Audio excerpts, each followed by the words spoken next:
So నిన్న మనం class చెప్పుకోలేదు. ఓకే. మనం చెప్పుకున్నది ఏంటంటే గనక partnership, general nature of partnership, rights and duties of the partners. Ah, so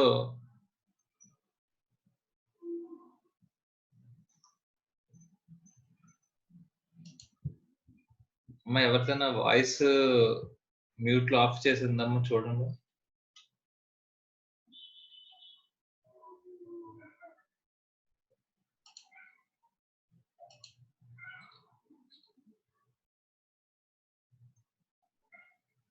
okay. Very good. So general nature of partnership, partnership nature ఏంటి? తర్వాత rights and duties of the partners, తర్వాత registration of the partnership firm, తర్వాత liability of a partner, partnership firm. మళ్ళీ ఎవరిదో mute on చేశారమ్మా. Okay. Voice బయటకొస్తుంది.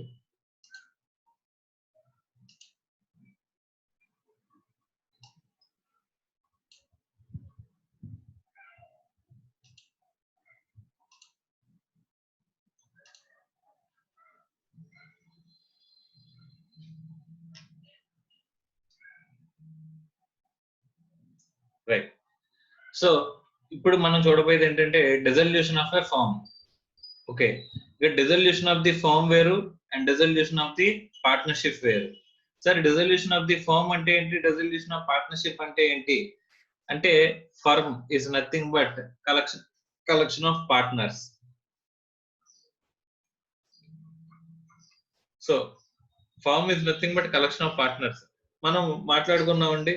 Partner అంటే individual గా partner అంటాం.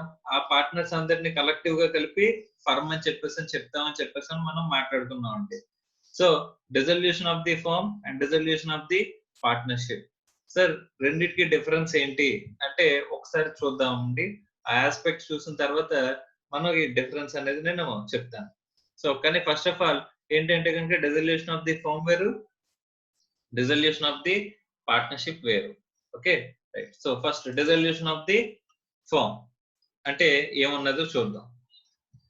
The term dissolution of the firm may be defined as a putting an end to the partnership between all the partners, that is closing down the firm as a whole. అంటే total గా firm అంటే firm ని close చేసేయడం. Dissolution of the firm అంటే collection of partners మధ్య relation పూర్తిగా పోతుంది, agreement అనేది క్లోజ్ అయిపోతుంది. సో ఇక్కడ డెఫినేషన్ ఏం చెప్తున్నా చూడండి. Dissolution of the partnership between all the partners of a firm is called dissolution of the firm. అంటే partnership between all the partners, అందరి పార్ట్నర్స్ మధ్య ఆ పార్ట్నర్షిప్ అనేది క్లోజ్ అయిపోతే గనక, అంటే డిజాల్వ్ అయిపోతే గనక దాన్ని ఏమంటారంటండి? డిసల్యూషన్ ఆఫ్ ది ఫర్మ్ అని చెప్పేసి అని అంటున్నాడండి. అంటే ఫర్మ్ క్లోజ్ అయిపోవడం అంటే ఇంకా టోటల్ గా బిజినెస్ అనేది క్లోజ్ అయిపోతున్నట్టే. ఫర్మ్ క్లోజ్ అవ్వడం అంటే టోటల్ గా బిజినెస్ అనేది ఇంకా క్లోజ్ అయిపోతుంది. బిజినెస్ అనేది ఉండదంటండి. ఫర్మ్ ఇంకా క్లోజ్. ఓకే. రైట్. అంటే ఇంకా పార్ట్నర్షిప్ అనేది ఉండదా సార్? ఉండదంటండి. Okay. Right. Next dissolution of a partnership. The term dissolution of the partnership may be defined as a change in the relations of the partners and not the existence of the relationship, extinction of the relationship. In case a firm as a whole is not closed down, but only relations between the sum of the partners comes to an end and the remaining partners continue to carry on the business of the firm. Thus, dissolution of the firm is different from the dissolution of the partnership అని చెప్పేసి అంటున్నారు. అంటే ఇక్కడ గనక మనం చూసినట్లయితే dissolution of the firm వేరు, dissolution of the partnership వేరు అని చెప్పేసి చెప్తున్నారండి. సో ఇక్కడ పార్ట్నర్షిప్ అంటే జస్ట్ పార్ట్నర్స్ మధ్య రిలేషన్ అనేది పోతుంది. ఏబిసి ముగ్గురు కలిపి ఏబిసి అనుకోని ఫర్మ్ స్టార్ట్ చేశారంటండి. అందులో ఇక్కడ డి అనేవాడు కొత్తగా యాడ్ అవుతున్నాడంట. అంటే ఇక్కడ పార్ట్నర్షిప్ డిసల్యూషన్ అవుతున్నట్ట సార్, ఫర్మ్ డిసల్యూషన్ అవుతున్నట్ట అంటే ఇక్కడ ఏబిసి మధ్య రిలేషన్ క్లోజ్ అయ్యి, ఏబిసి ముగ్గురు మధ్య రిలేషన్ క్లోజ్ అయ్యి ఏమవుతుందంటండి? ఏబిసిడి మధ్య కొత్త రిలేషన్ అనేది స్టార్ట్ అవుతుందంట. అంటే ఓకే, కొత్త అగ్రిమెంట్ అనేది స్టార్ట్ అవుతుంది ఏబిసిడి మధ్య. కాబట్టి ఇక్కడ ఫస్ట్ ఏమైనట్టంట, ఏబిసి ముగ్గురు మధ్య ఏదైతే పార్ట్నర్షిప్ ఉందో ఆ పార్ట్నర్షిప్ డిజాల్వ్ అయిపోయి ఏబిసిడి అనే నలుగురు మధ్య కొత్తగా పార్ట్నర్షిప్ అనేది ఎగ్జిస్టెన్స్ లోకి వస్తుందంట. సో దాన్ని ఏమంటారండి, డిజల్యూషన్ ఆఫ్ పార్ట్నర్షిప్ అని చెప్పేసి అంటారంట. ఓకే, అలా కాకుండా ఇప్పుడు ఏబిసి ఉన్నారు, వీళ్ళు ముగ్గురు కూడా ఫర్మ్ బిజినెస్ ని క్లోజ్ చేసేస్తున్నారు అనుకుంటే కనుక, ఇంకా ఆపేస్తున్నారు, పార్ట్నర్షిప్ అనేది క్లోజ్ చేస్తున్నారు, ఇంకా బిజినెస్ అనేది నెక్స్ట్ కంటిన్యూ చేయట్లేదు అని చెప్పేసి అనుకుంటే దాన్ని ఏమంటారంటండి, డిజల్యూషన్ ఆఫ్ ఫర్మ్ అని చెప్పేసి అంటారంటండి. కానీ ఇక్కడ కొత్త పార్ట్నర్ యాడ్ అవ్వడం కానీ, ఉన్న పార్ట్నర్ బయటకు రిటైర్ అయిపోయి వెళ్ళిపోవడం కానీ, ఇప్పుడు ఏబిసి ఉన్నారు, ఇందులోంచి బి రిటైర్ అయిపోతున్నాడంట. బి రిటైర్ అయిపోయి A and C is continuing the partnership business. AC ఇద్దరు కలిపి ఏం చేస్తున్నారంటే పార్ట్నర్షిప్ బిజినెస్ ని కంటిన్యూ చేస్తున్నారంట.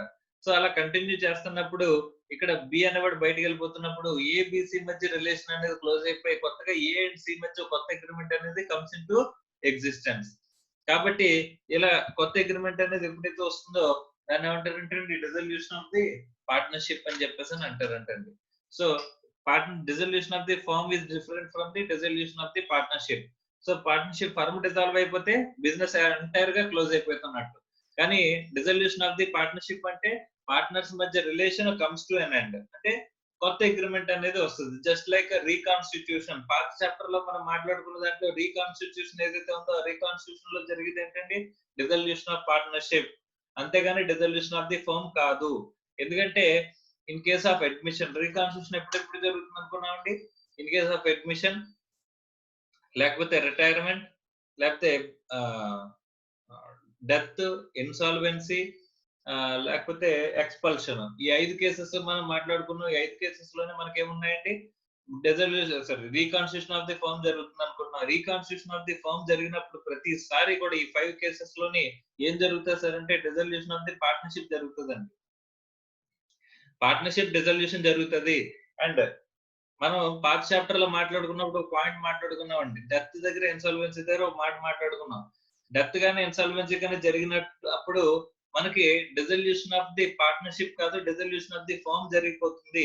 అన్లెస్ అదర్వైజ్ మన అగ్రిమెంట్ లో స్పెసిఫిక్ గా రాసుకుంటే తప్ప. ఏమని రాసుకోవాలంటండి, ఇక్కడ dissolution of the death insolvency జరిగినప్పుడు డిజల్యూషన్ ఆఫ్ ది పార్ట్నర్షిప్ కాదు, ఫర్మ్ కాదు, డిజల్యూషన్ ఆఫ్ ది పార్ట్నర్షిప్ జరుగుతుంది. అంటే remaining partners can continue the business అని చెప్పేసి కనుక మనం రాసుకున్నప్పుడు మాత్రమే అక్కడ ఏమవుతుందంటండి, ఫర్మ్ అనేది క్లోజ్ అవ్వకుండా ఉంటదంటండి. వెరీ వెరీ ఇంపార్టెంట్ అండి ఈ పాయింట్ అనేది. డెత్, ఇన్సాల్వెన్సీ నార్మల్ గా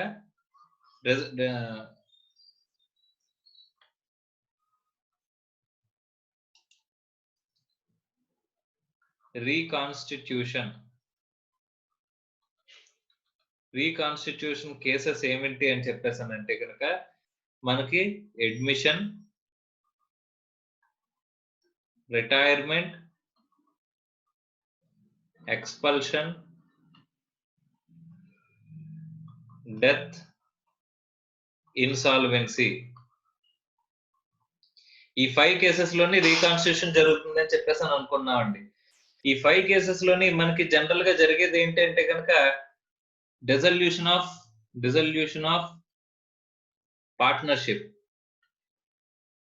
ఏంటంటే డిజల్యూషన్ ఆఫ్ పార్ట్నర్షిప్ జరిగితే ఏంటండి, ఇక్కడ డిజల్యూషన్ ఆఫ్ ది పార్ట్నర్షిప్ అంటే జస్ట్ వాళ్ళ మధ్య పార్ట్నర్స్ రిలేషన్ ఎండ్ అయిపోతుంది, కొత్త రిలేషన్ స్టార్ట్ అవుతుంది. ఇప్పుడు ఏబిసి ఉన్నారు, డి యాడ్ అవుతున్నాడు, ఏబిసి మధ్య అగ్రిమెంట్ క్లోజ్ అయిపోయి ఏబిసిడి మధ్య కొత్త అగ్రిమెంట్ వస్తుంది. కాబట్టి అక్కడ ఏం జరుగుతున్నట్టు, డిజల్యూషన్ ఆఫ్ ది పార్ట్నర్షిప్ అనేది జరుగుతున్నట్టు. అలా కాకుండా ఈ డెత్, ఇన్సాల్వెన్సీ కేసెస్ ఉన్నాయనుకోండి, డెత్ ఇన్సాల్వెన్సీ కేసెస్ ఉన్నాయనుకోండి, ఈ 2 కేసెస్ లోని మనకి ఒక పాయింట్ అంటూ లేకపోతే ఏంటి ఆ పాయింట్, డెత్ గానీ ఇన్సాల్వెన్సీ గానీ జరిగినప్పుడు రిమైనింగ్ పార్ట్నర్స్ బిజినెస్ ని కంటిన్యూ చేసుకోవచ్చు. రిమైనింగ్ పార్ట్నర్స్ ఫర్మ్ ని బిజినెస్ ని కంటిన్యూ చేయొచ్చు అన్న పాయింట్ కనుక మనం స్పెసిఫిక్ గా రాసుకోలేదు అగ్రిమెంట్ లోని అనుకుంటే కనుక అక్కడ ఏం జరుగుతుందంట, డిజల్యూషన్ ఆఫ్ ది ఫర్మ్ జరిగిపోతుందంట, డిజల్యూషన్ ఆఫ్ ది ఫర్మ్ జరుగుతుంది. లేకపోతే ఆ పాయింట్ కనుక రాస్తే డిజల్యూషన్ ఆఫ్ ది పార్ట్నర్షిప్ జరుగుతుంది. కానీ ఆ పాయింట్ కనుక రాయకపోతే dissolution of the firm, total firm business close అయిపోతుంది. ఈ రెండు కేసెస్ ఇంపార్టెంట్ అండి. ఓకే, డెత్, ఇన్సాల్వెన్సీ అనే కేసెస్. ఒక విషయం చెప్పండి, డిజల్యూషన్ ఆఫ్ ది ఫర్మ్ జరిగితే ఆటోమేటిక్ ఏం జరిగినట్టు, డిజల్యూషన్ ఆఫ్ పార్ట్నర్షిప్ జరిగినట్టు. So dissolution of the firm జరిగిందంటే ఫర్మ్ తో dissolution of the firm includes dissolution of the partnership. But dissolution of the partnership జరిగితే డిజల్యూషన్ ఆఫ్ ది ఫర్మ్ జరిగినట్టు కాదు. So dissolution of the firm అనేది ఎక్కడెక్కడ general గా జరుగుతుందంటే, ఇక్కడ ఈ మనం ఆల్రెడీ ఎప్పటివరకు చూసినట్లో డెత్, ఇన్సాల్వెన్సీ కేసెస్ లో అయితే కనుక మనకు పాయింట్ అనేది డెత్, ఇన్సాల్వెన్సీ జరిగిన కేసుల్లో ఫర్మ్ అనేది ఇంకా కంటిన్యూ అవుతుంది, రిమైనింగ్ పార్ట్నర్స్ కంటిన్యూ చేసుకోవచ్చు అని చెప్పేసి కనుక మనం రాసుకోకపోతే ఆటోమేటిక్ ఏమైపోతుందంటే అండి, death, insolvency of even one partner జరిగినా సరే ఫర్మ్ అనేది డిజాల్వ్ అయిపోతుంది. సార్ అలా కాకుండా అలా అవ్వదని రాసుకుంటే అప్పుడు ఏమవుతుంది, కేవలం డిజల్యూషన్ అంతే పార్ట్నర్షిప్ జరుగుతుంది, పార్ట్నర్స్ మధ్య రిలేషనే డిజాల్వ్ అవుతుంది. నార్మల్ గా రీకాన్స్టిట్యూషన్ ఎక్కడైతే ఉంటుందో ఆ రీకాన్స్టిట్యూషన్ అన్ని కేసెస్ లో ఏమన్నట్టండి, డిజల్యూషన్ ఆఫ్ ది పార్ట్నర్షిప్ అనేది ఉన్నట్టు అని చెప్పేసి మనం చెప్పుకున్నాం. Is it clear or not? Yes, I hope it is clear. Next,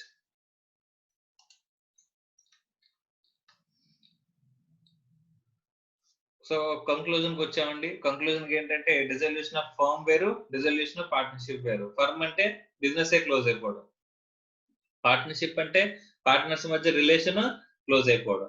so partners మధ్య రిలేషన్ పోతే కనుక మళ్ళీ ఏమవుతుంది, కొత్త agreement comes into existence. That is the dissolution of the partnership. Dissolution of the firm జరిగిందంటే కనుక automatic ఏం జరిగినట్టు, డిజల్యూషన్ ఆఫ్ పార్ట్నర్షిప్ జరిగినట్టే. అండ్ డిజల్యూషన్ ఆఫ్ పార్ట్నర్షిప్ జరిగిందంటే ఆటోమేటిక్ గా డిజల్యూషన్ ఆఫ్ ది ఫర్మ్ జరిగినట్టు కాదు. సో ఇక్కడ వరకు మనకి ఒక కంక్లూజన్, క్లారిటీ అనేది వచ్చిందండి. నెక్స్ట్ సార్, డిజల్యూషన్ అనేది ఎలా జరుగుతుంది సార్ అంటే మనం ఆల్రెడీ మాట్లాడుకున్నామమ్మా. డిజల్యూషన్ ఆఫ్ ది పార్ట్నర్షిప్ అనుకుంటే రీకాన్స్టిట్యూషన్ కేసెస్ లో మనకి డిజల్యూషన్ జరుగుతుందని చెప్పేసి అనుకున్నాం. ఇది డిజల్యూషన్ ఆఫ్ పార్ట్నర్షిప్.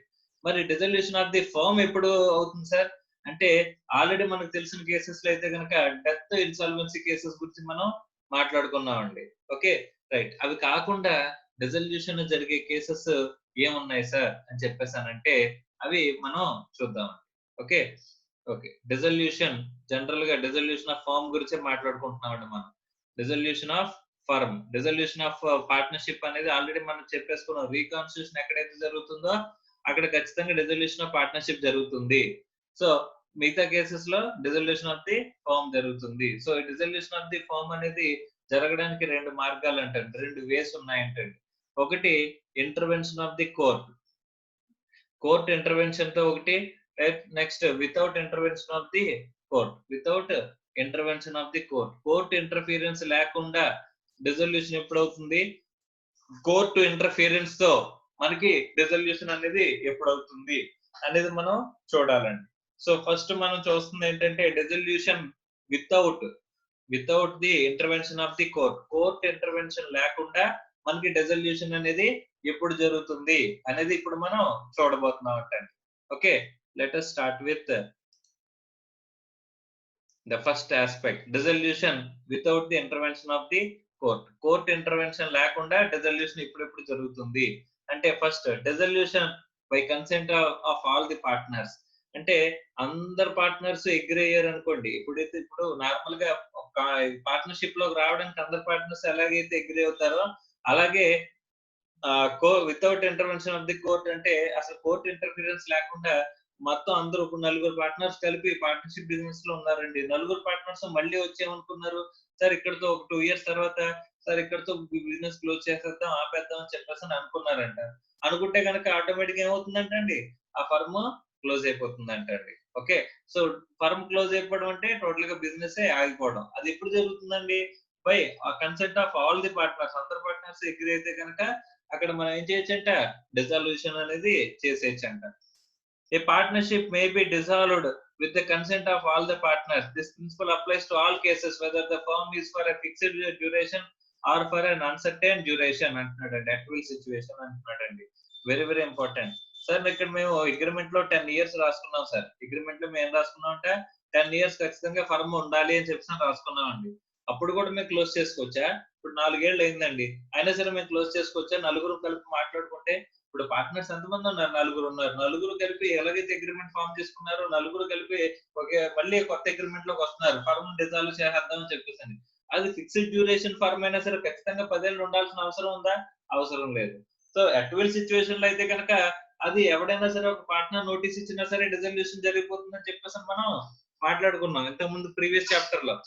సో ఇక్కడ ఏంటంటే ఫిక్స్డ్ డ్యూరేషన్ ఉన్నా లేకపోతే ఇక్కడ అన్సర్టైన్ డ్యూరేషన్ ఉన్నా సరే అట్ విల్ సిచ్యువేషన్ అయినా సరే నలుగురు పార్ట్నర్స్ అగ్రీ అయితే కనుక ఆటోమేటిక్ ఏమవుతుందంటే డిజాల్వ్ అయిపోతుంది. ఆ పీరియడ్ కంప్లీట్ అవ్వాల్సిన అవసరం లేదా సార్? అవసరం లేదు అని చెప్పేసి చెప్తున్నారండి. Okay, next dissolution by contract between the partners అని చెప్పేసి అంటున్నాడండి.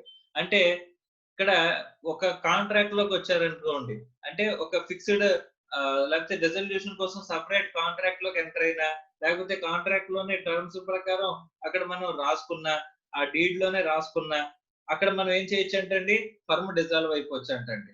Okay, consent of all the partners అవ్వచ్చు లేదా బై కాంట్రాక్ట్ ద్వారా కూడా డిజాల్వ్ అయిపోవచ్చు. కాంట్రాక్ట్ లోకి ఎంటర్ అవ్వడం అంటే ఇది కూడా ఇంచుమించు ఎలాంటిదంటే consent of the all the partners, అందరు పార్ట్నర్స్ కన్సెంట్ ఇవ్వడమేనండి కాంట్రాక్ట్ లోకి ఎంటర్ అవ్వడం అన్నా సరే. Okay, right. నెక్స్ట్ సార్ ఇవన్నీ మనం దేని గురించి మాట్లాడుకుంటున్నాం అంటే dissolution of the firm, dissolution of partnership అంటే డిజల్యూషన్ ఆఫ్ ది ఫర్మ్ గురించి మనం మాట్లాడుకుంటున్నాము. ఫర్మ్ డిజాల్వ్ అయిపోవడం గురించి. ఫర్మ్ డిజాల్వ్ అయిపోవడం కూడా ఎలాగా? కోర్ట్ ఇంటర్ఫీరెన్స్ లేకుండా. కోర్ట్ ఇంటర్ఫీరెన్స్ లేకుండా ఎలా అవుతుంది సార్ అంటే ఇప్పుడు మనం నలుగురు కలిపి ఫామ్ అగ్రిమెంట్ లో ఫామ్ అయ్యాము అనుకుంటే నలుగురు కూడా విడిపోయాం అనుకోండి, ఆటోమేటిక్ గా మనం కన్సెంట్ తీసుకున్నాం లేదా కాంట్రాక్ట్ ద్వారా విడిపోయాం, ఆటోమేటిక్ ఏమవుతుంది డిజల్యూషన్ అనేది జరుగుతుందంటే. సార్ ఇంకెలాగా కోర్ట్ ఇంటర్వెన్షన్ లేకుండా మనకి డిజల్యూషన్ జరుగుతుందంటే నెక్స్ట్ ఏం చెప్తున్నాడంటే కంపల్సరీ డిజల్యూషన్. కంపల్సరీ డిజల్యూషన్ ఏంటి సార్? లైక్ సపోజ్ ఎగ్జాంపుల్ కి మాట్లాడుకుందాం. ఇంతకు ముందు మనం చెప్పుకున్నాం అండి డెత్ ఇన్సాల్వెన్సీ అని చెప్పేసి రెండు కేసెస్ మనం మాట్లాడుకున్నాం. డెత్ గానీ ఇన్సాల్వెన్సీ గానీ జరిగినప్పుడు మనకి మన అగ్రిమెంట్ లో ఒక పాయింట్ లేదంటే ఏంటి, డెత్ కనుక ఇన్సాల్వెన్సీ గానీ జరిగినప్పుడు remaining partners can continue the firm ని కంటిన్యూ చేసుకోవచ్చు అని చెప్పేసి లేదంటండి. ఓకే, అలా లేకపోతే ఏమవుతుంది, ఆ పాయింటే లేకపోతే ఆటోమేటిక్ ఏమవుతున్నట్టు డిజాల్వ్ అయిపోతుంది అని చెప్పేసి మనం మాట్లాడుకున్నాం అండి. ద సేమ్ థింగ్ ఇక్కడ మనకి చెప్తాడండి, ఒకసారి చూడండి. So in the following cases the firm is compulsory dissolved even if there is no contract between the partners, even if the partners agree that a firm shall not be dissolved in such cases like insolvency of all the partners. అంటే ఇక్కడ మొత్తం అందరు partners insolvent అయిపోయారంట, కానీ మనం point రాసుకున్నాం insolvency అయినంత మాత్రాన firm dissolve అవ్వదు, రిమైనింగ్ పార్ట్నర్స్ కెన్ కంటిన్యూ అనుకున్నాం. కానీ అందరూ కలిపి నలుగురు పార్ట్నర్స్ ఉన్నారండి, నలుగురు కూడా వెళ్ళి ఏం చేశారంట ఇన్సాల్వెన్సీ పిటిషన్ ఫైల్ చేశారంట. నలుగురు ఇన్సాల్వెన్సీ పిటిషన్ ఫైల్ చేస్తే అప్పుడు ఏమవుతుందండి, ఫర్మ్ ఆటోమేటిక్ గా క్లోజ్ అవుతుంది. డెత్ ఇన్సాల్వెన్సీ కేసెస్ లో మనం ఏమనుకున్నాం, ఒక పాయింట్ అంటూ ఉంటే కనుక ఫర్మ్ ఇంకా కంటిన్యూ అవుతుంది అనుకున్నాం. కానీ ఇక్కడ ఏమైంది, అందరూ పార్ట్నర్స్ కలిపి ఏం చేశారంట ఇన్సాల్వెన్సీ ఫైల్ చేశారంట. సార్ అందరు పార్ట్నర్స్ ఇన్సాల్వెన్సీ ఫైల్ చేసిన అదే పరిస్థితి, అండ్ నలుగురులో ఒకడే ఇన్సాల్వెన్సీ ఫైల్ చేయలేదు, మిగతా ముగ్గురు ఇన్సాల్వెన్సీ ఫైల్ చేస్తారంట అండి. ఆ కోర్టు డిశ్చార్జ్ ఆర్డర్ కూడా ఇచ్చిందంటండి. ఆటోమేటిక్ ఏమవుతారండి, ఈ కాంట్రాక్ట్ నుంచి డిశ్చార్జ్ అయిపోతారండి. ఆటోమేటిక్ ఏమవుతారు insolvency of all the partners అందరూ కూడా ఇన్సాల్వెంట్ అయిపోతే గనక, లేదా ఒక పార్ట్నర్ తప్ప మిగతా వాళ్ళందరూ ఇన్సాల్వెంట్ అయిపోయినా సరే అక్కడ ఏమవుతుందంటే కంపల్సరీ డిజల్యూషన్, ఆటోమేటిక్ గా డిజల్యూషన్ అయిపోయినట్టే. ఎందుకు డిజల్యూషన్ అవుతుంది సార్ అని చెప్పేసి అంటే స్టార్టింగ్ లో మనం పంచసూత్రం మాట్లాడుకున్నప్పుడు when there is no 2 or more partners throughout the life of the partnership లో ఎంతమంది ఉండాలి, మినిమం 2 or more partners ఉండాలి అండ్ మినిమం 2 partners ఉండాలి అనుకున్నాం. సో 2 partners లేకపోతే ఆటోమేటిక్ ఏమైందంటే ఫర్మ్ డిజాల్వ్ అయిపోతుంది అని చెప్పేసి మనం మాట్లాడుకున్నామండి. సో ఇక్కడ insolvency of all the partners, అందరు పార్ట్నర్స్ ఇన్సాల్వెంట్ అయిపోయినట్టే కనుక ఏమైపోయినట్టే ఇక్కడ ఫర్మ్ డిజాల్వ్ అయిపోయినట్టే. సార్ ఆ నలుగురు పార్ట్నర్స్ ఉన్నారు అనుకున్నాం కదా ఎగ్జాంపుల్ లోని, నలుగురులో ఒకటే ఇన్సాల్వెన్సీ ఫైల్ చేయలేదు, మిగతా ముగ్గురు ఇన్సాల్వెన్సీ ఫైల్ చేస్తారు అనుకుంటే కనుక అప్పుడేమవుతుందండి, అప్పుడు కూడా ఫర్మ్ అనేది డిజాల్వ్ అయిపోతుంది. ఆటోమేటిక్ డిజల్యూషన్, కంపల్సరీ డిజల్యూషన్ జరిగిపోతుంది, insolvency of all the partners. Okay, right. అలాగే or insolvency of one partner, all the partners except one ఒకటి తప్ప మిగతా వాళ్ళందరూ ఇన్సాల్వెన్సీ ఫైల్ చేసినా, మొత్తం అందరూ ఇన్సాల్వెన్సీ ఫైల్ చేసినా ఆటోమేటిక్ ఏమవుతుందంటే ఫర్మ్ డిజాల్వ్ అయిపోవడం గ్యారంటీ. ఓకే సార్, ఒకవేళ డెత్ జరిగితే sir, death of all the partners, అందరు పార్ట్నర్స్ కలిపి ఒక ట్రిప్ కి ఒక కార్ లో వెళ్ళారంట. ఆ కారు ప్రమాదవశాత్తు యాక్సిడెంట్ అయిపోయింది, నలుగురు స్పాట్ డెడ్. సో చనిపోయారంటే కనుక ఆటోమేటిక్ గా ఫర్మ్ అనేది ఏమవుతుందండి, డిజాల్వ్ అయిపోతుంది. నలుగురులో ఒకడే బతికాడు, మిగతా ముగ్గురు చచ్చిపోయారు, అప్పుడు కూడా ఫర్మ్ కంపల్సరీ డిజల్యూషన్ అంటండి, కంపల్సరీ డిజల్యూషన్. అంటే మనం సార్ డెత్ గానీ ఇన్సాల్వెన్సీ గానీ జరిగినప్పుడు మనకి ఫర్మ్ కంటిన్యూ అవుతుందని రాసుకున్నా సరే, ఇక్కడ ఏమైంది, మినిమం 2 పార్ట్నర్స్ లేకపోవడం అనే కండిషన్ లేకపోవడం ద్వారా ఆటోమేటిక్ ఏమవుతుందంటే డిజల్యూషన్ అనేది జరిగిపోతుంది అని చెప్పేసి చెప్తున్నాడు. Okay right. So insolvency of all the partners మనం చూసామండి. తర్వాత డెత్ కూడా మనకి పాయింటే, ఇక్కడ ఇవ్వకపోయినా సరే డెత్ కూడా ఒక పాయింటేనండి కంపల్సరీ డిజల్యూషన్ కేసెస్ లో. Okay next, business of the firm becoming unlawful, very very important. మనం చేసే బిజినెస్, సపోజ్ గోల్డ్ ట్రేడ్ అనేది మన బిజినెస్ అండి, గోల్డ్ అమ్మడం కొనడం అనేది మన బిజినెస్ అండి. సో రాత్రికి 8ంటికి మళ్ళీ నరేంద్ర మోడీ గారు మళ్ళీ మనకి స్క్రీన్ మీద కనిపించి ఏం చేశారంటే, గోల్డ్ అమ్మకాలు కొనుగోళ్లు అన్ని కూడా అన్లాఫుల్ అని చెప్పేసి డిక్లేర్ చేశారంట అండి. డిక్లేర్ చేశారంట అంటే ఆటోమేటిక్ నా బిజినెస్ ఏమైపోతున్నట్టు అన్లాఫుల్ అయిపోతుందండి. అన్లాఫుల్ అయిపోతే కనుక నా ఫర్మ్ ఏమైపోతుందంట, కంపల్సరీ డిజాల్వ్ అయిపోతుందంట. సార్ సపోజ్ నాకు ఏమున్నాయంటే, నా బిజినెస్ ఆబ్జెక్టివ్స్ ఏమున్నాయంటే కనుక గోల్డ్ కొండం అమ్మడం, ఫిష్ కొండం అమ్మడం, ప్రాన్స్ కొన్ని అమ్మడం కూడా నా బిజినెస్ లో పార్టెడ్ గా ఉన్నాయంటండి. అప్పుడు one of the business objects లో one of the object unlawful అయిందండి. మొత్తం అన్ని బిజినెస్ లో అన్లాఫుల్ అయిపోయినాయా? సో నరేంద్ర మోడీ గారు కేవలం గోల్డ్ బిజినెస్ చెప్పారంటండి. అలాంటప్పుడు గోల్డ్ వరకు మాత్రమే అన్లాఫుల్, మిగతా అన్ని కూడా రిమైనింగ్ అన్ని లాఫుల్. అలాంటప్పుడు నేను ఏం చేసుకోవచ్చు, గోల్డ్ అనేది చేయడం అన్లాఫుల్ అండి. ఫర్మ్ క్లోజ్ అయిపోయినట్టే సార్? కాదంటండి. Very very important. మనకు ఉన్నదే ఒక ఆబ్జెక్టివ్, ఆ ఆబ్జెక్టివ్ కూడా అన్లాఫుల్ అయితేనే ఫర్మ్ అనేది కంపల్సరీగా డిజాల్వ్ అవుతుందంట. సో అలా కాకుండా నాకు వేరియస్ బిజినెసెస్ ఉన్నాయి, అందులో ఒక బిజినెస్ మాత్రం అన్లాఫుల్ అయింది అనుకుంటే కనుక ఫర్మ్ ఇంకా ఏమవుతుందంటండి, రిమైనింగ్ బిజినెసెస్ తో కంటిన్యూ చేసుకోవచ్చు అంట.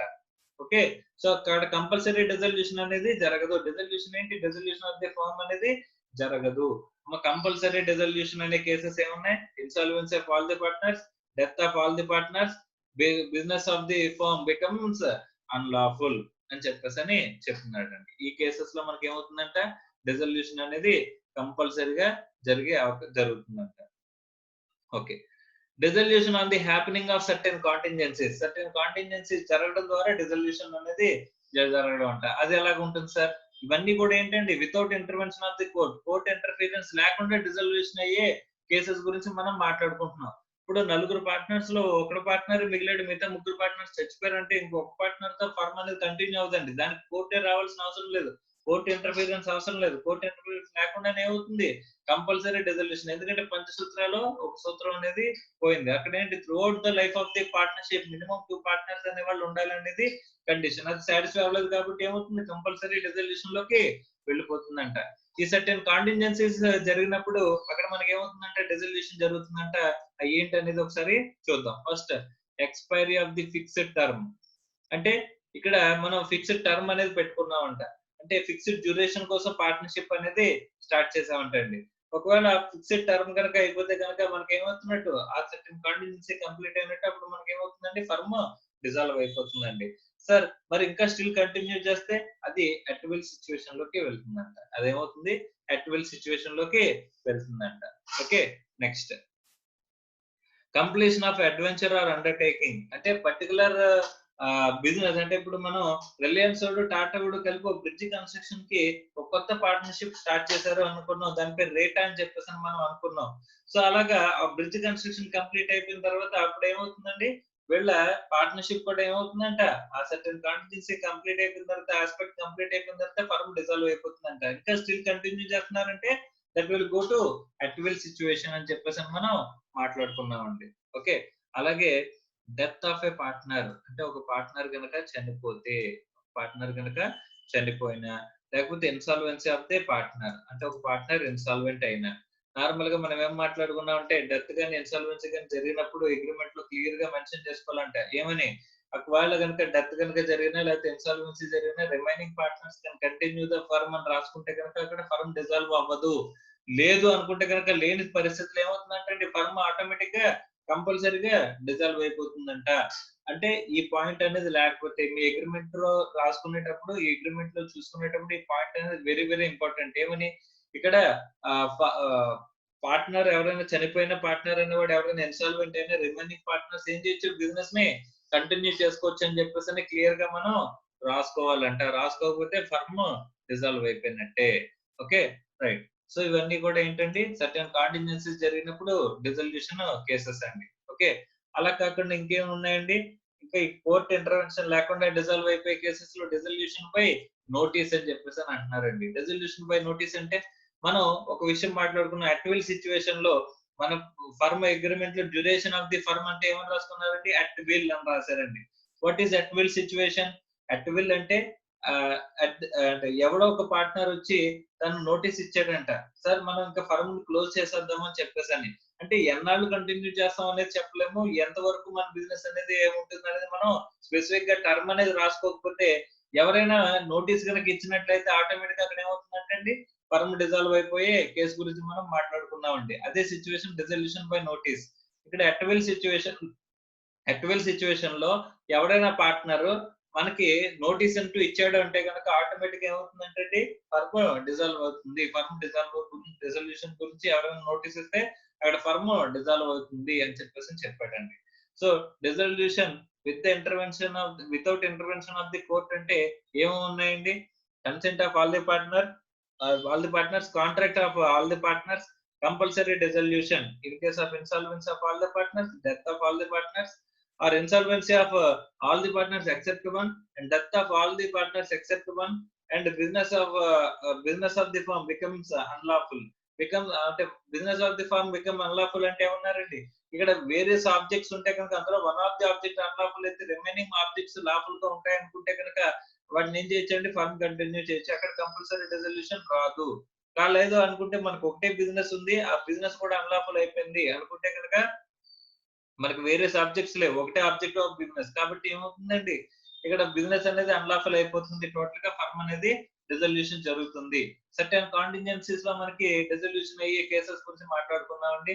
Like expiry of the fixed term లేకపోతే particular completion of adventure or undertaking లేకపోతే death or insolvency of partner. ఇవన్నీ కాకుండా డిజల్యూషన్ అనేది జరగడం అనేది ఇంకెలా జరుగుతుంది సార్ అంటే కనుక అట్విల్ సిచ్యువేషన్ లో ఎవరైనా పార్ట్నర్ నోటీస్ ఇచ్చినా సరే డిజల్యూషన్ అయిపోతుంది అని చెప్పేసి స్టార్టింగ్ లో duration of the partnership classification of the partnership గురించి మాట్లాడుకునేటప్పుడు మనం మాట్లాడుకున్నామండి. Okay so fixed term partnerships లేకపోతే అట్విల్ సిచ్యువేషన్ లో ఉంటే partnership duration classification of partnership అని చెప్పేసి మాట్లాడుకున్నప్పుడు on the basis of duration మాట్లాడుకున్నప్పుడు అట్విల్ అండ్ ఫిక్స్డ్ టర్మ్ మాట్లాడుకున్నామండి. అందులో అట్విల్ అంటే ఏమన్నారండి ఎవరైనా పార్ట్నర్ ఒక నోటీస్ ఇస్తే కనుక ఆటోమేటిక్ ఏమవుతుందండి అక్కడ డిజల్యూషన్ అనేది జరుగుతుంది అని చెప్పేసి మనం మాట్లాడుకున్నామండి. అదే ఇక్కడ ఇష్యూ చెప్తున్నాడండి resolution without the intervention of the court intervention లేకుండా డిజల్యూషన్ అయ్యే కేసెస్ గురించి ఇప్పుడు మనం మాట్లాడుకున్నామండి. రైట్ సార్ ఇప్పుడు మనం మాట్లాడుకునేది ఏంటంటే dissolution with the intervention of the court. Sir court intervention ద్వారా డిజల్యూషన్ అనేది ఎప్పుడైతే జరుగుతుంది ఎలా జరుగుతుంది అని చెప్పేసి అంటే కోర్ట్ ఇంటర్ఫియర్ అవుతుందంట. సార్ కోర్ట్ ఇంటర్ఫియర్ అవడం అంటే డైరెక్ట్ గా సో మోటో కింద సో మోటో అంటే దాని అంతటి తానుగా మన మీద డిజల్యూషన్ ఈ ఫర్మ్ డిజాల్వ్ చేసింది అని చెప్పి రాసిస్తారా? లేదు. ఎవరో ఒకరు కేసు ఫైల్ చేస్తేనే కోర్ట్ అనేది యాక్సెప్ట్ చేస్తుందండి.